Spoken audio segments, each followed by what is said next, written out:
पढ़ाई का राजपथ एपिसोड 17 21 मार्च 2024।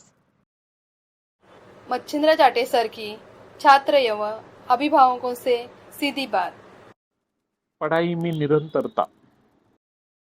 नमस्ते दोस्तों, पढ़ाई का राजपथ इस वीडियो मालिका का आज का विषय है निरंतरता। निरंतरता यानी कंटिन्यूटी, कंसिस्टेंसी या फिर सातत्य। दोस्तों, हम जो भी करेंगे इसमें बहुत बड़ा गैप नहीं आना चाहिए, नहीं तो लाइन टूट गई। हम कुछ कर रहे हैं और बाद में वो बोल देते हैं, बाजू हो जाता है, रुक जाता है,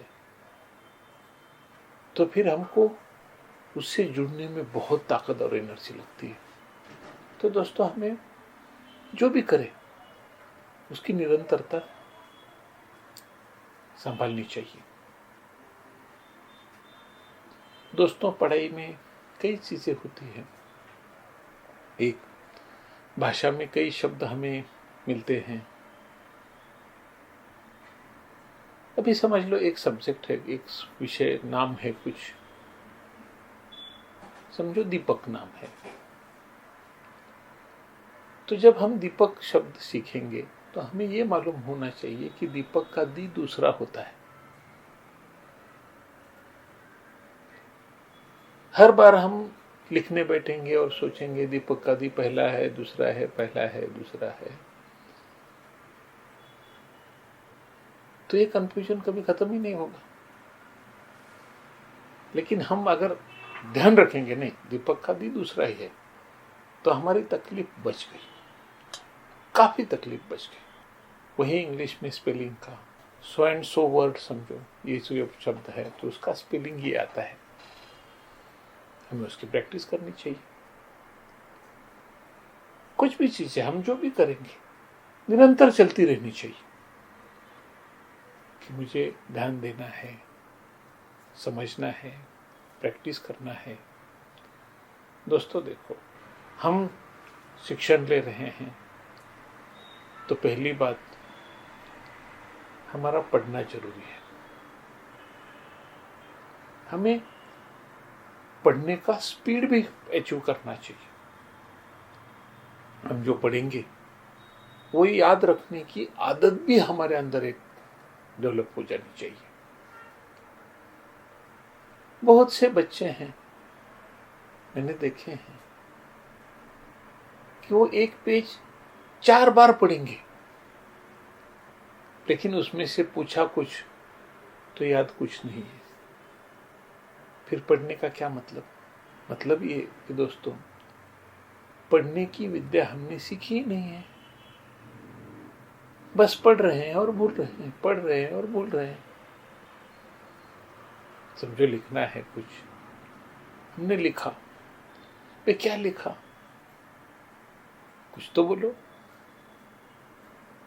दोस्तों, जो लिखेंगे वो याद रहना चाहिए, जो पढ़ेंगे वो भी याद रहना चाहिए। पढ़े और भूल गए, लिखे और भूल गए। दोस्तों, इसी को सातत्य और निरंतरता अगर बनाई रहती है कि मैंने क्या लिखा, क्या किया।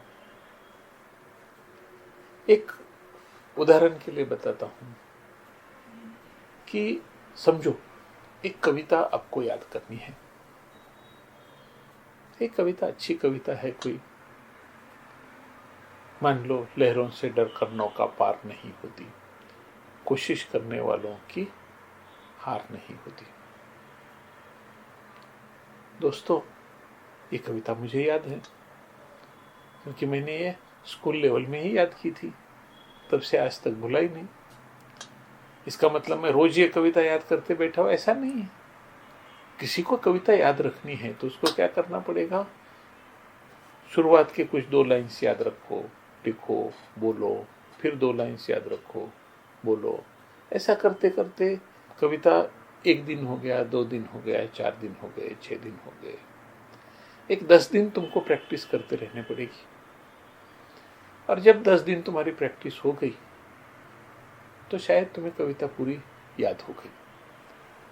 अभी रोज कविता याद करने की जरूरत नहीं, जो कविता याद है उसको फिर तो सिर्फ दोहराना है, एक बार दो बार, एक बार दो बार दोहराना है। और कभी कभी हो सकता है कोई वर्ड भूल भी जाए, लेकिन बीच में ही छोड़ दोगे तो कविता भूल ही जाओगे। फिर याद करो तो याद रहना मुश्किल हो जाएगा। नहीं यार मैं याद करता हूँ। बहुत से बच्चे पूछते हैं कि सर मैं करता तो बहुत हूँ, कोशिश बहुत करता हूँ, मैंने ये ट्राई किया, ये किया, वो किया, फिर भी याद कुछ नहीं रहता या फिर भूल जाता हूँ। दोस्तों, इस पे हमें काम करना चाहिए, निरंतरता जपनी चाहिए। जो समझ में आया उसको रिवाइज करना चाहिए, जो समझ में नहीं आया पूछना चाहिए। पेरेंट्स से पूछो, टीचर से पूछो, दोस्त से पूछो, लेकिन कोई भी प्रॉब्लम हो वो सॉल्व करो।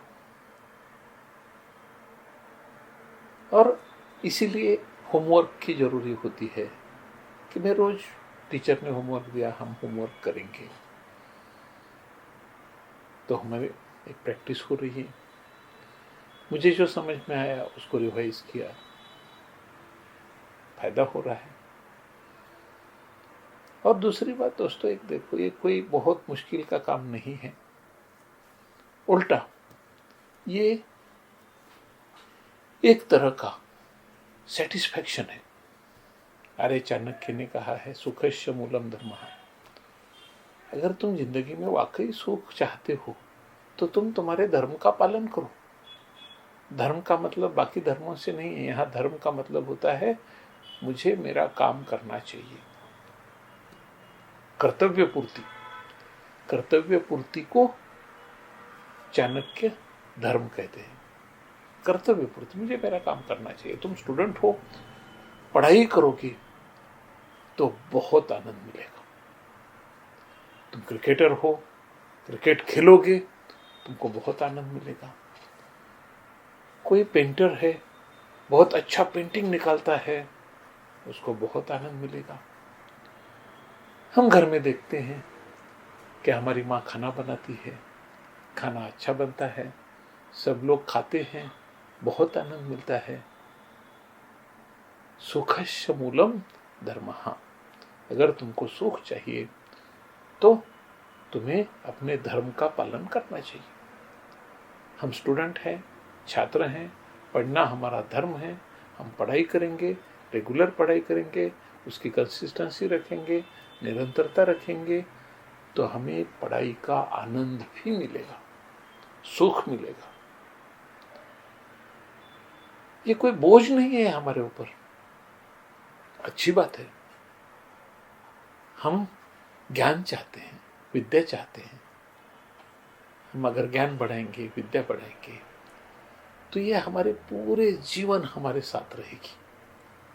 ये कभी हमको ये नहीं करेगी, हमारे प्रयास कभी व्यर्थ नहीं जाते। हम जो भी सीखेंगे जिंदगी में काम आएगा।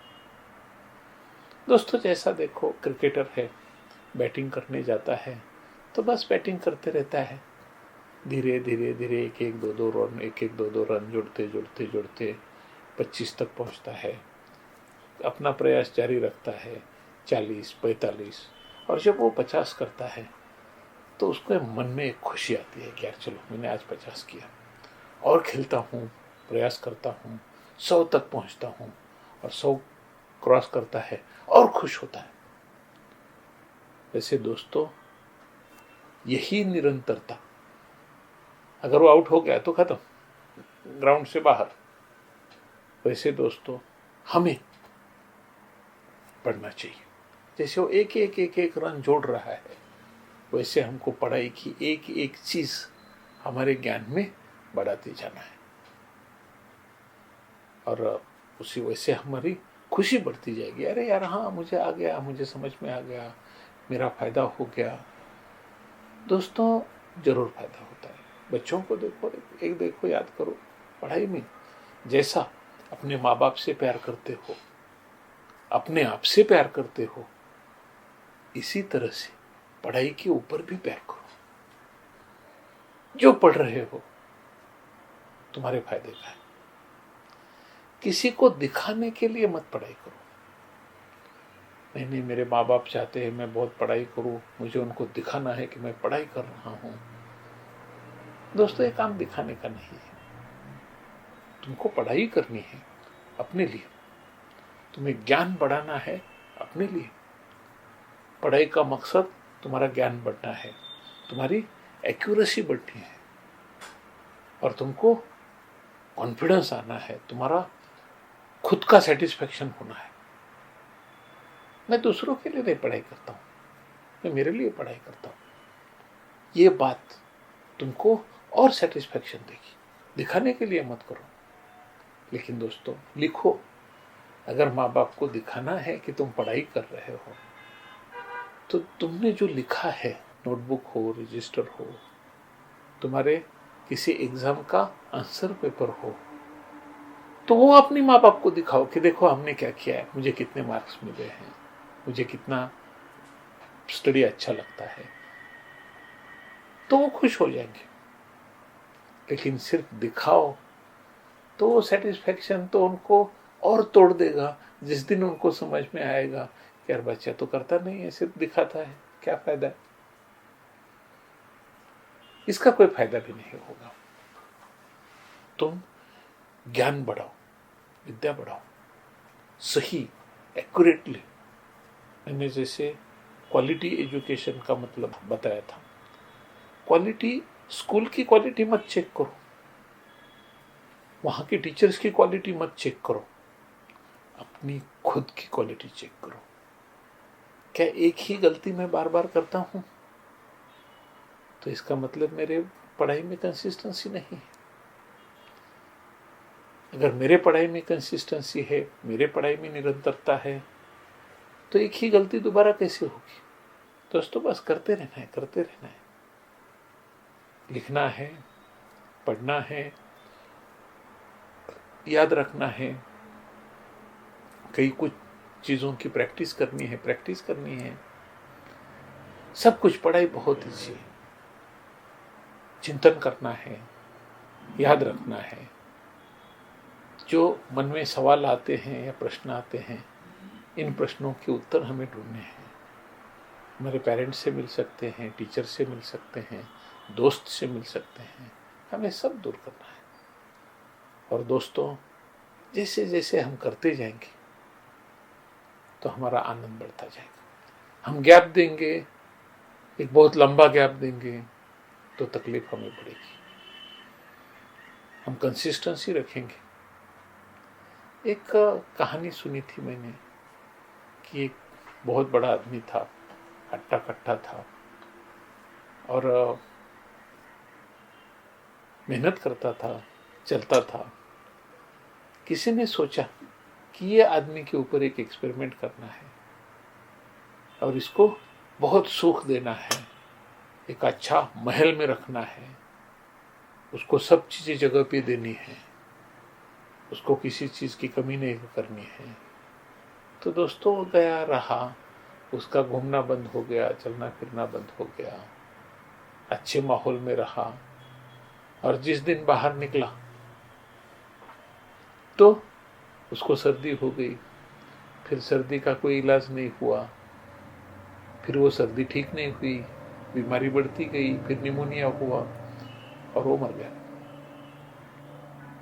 दोस्तों, ऐसे ही अगर हम हमारे पढ़ाई से दूर भागेंगे, हम पढ़ाई करते रहेंगे तो हमारी ताकत बढ़ती रहेगी। हम पढ़ाई छोड़ देंगे तो हम कमजोर हो जाएंगे और हमारा पढ़ाई का पूरा इंटरेस्ट भी निकल जाएगा। इसलिए दोस्तों, कंसिस्टेंसी रखो। एक बार कंसिस्टेंसी रखते हो तो पढ़ाई में तुमको किसी चीज की कोई प्रॉब्लम नहीं रहेगी। दोस्तों, सफलता पाने के लिए हमें 4 चीजों की जरूरत है। पहली चीज है उचित मार्गदर्शन, दूसरी चीज है निरंतरता, और तीसरी चीज है प्लानिंग, और चौथी चीज है अथक परिश्रम, हार्ड वर्किंग। तो दोस्तों, इन चार चीज़ों के ऊपर हमने पहले उचित मार्गदर्शन के ऊपर देखा है, आज हमने निरंतरता के ऊपर देखा। अगले 2 एपिसोड में हम प्लानिंग और बाद में अथक परिश्रम इसके ऊपर आएंगे। और हम सब हमारी पढ़ाई में कभी भी कोई बहुत बड़ा गैप नहीं रहने देंगे। हम हमारे पढ़ाई की निरंतरता बनाए रखेंगे। इसी संकल्प के साथ आज हम यहाँ रुकते हैं। नमस्ते।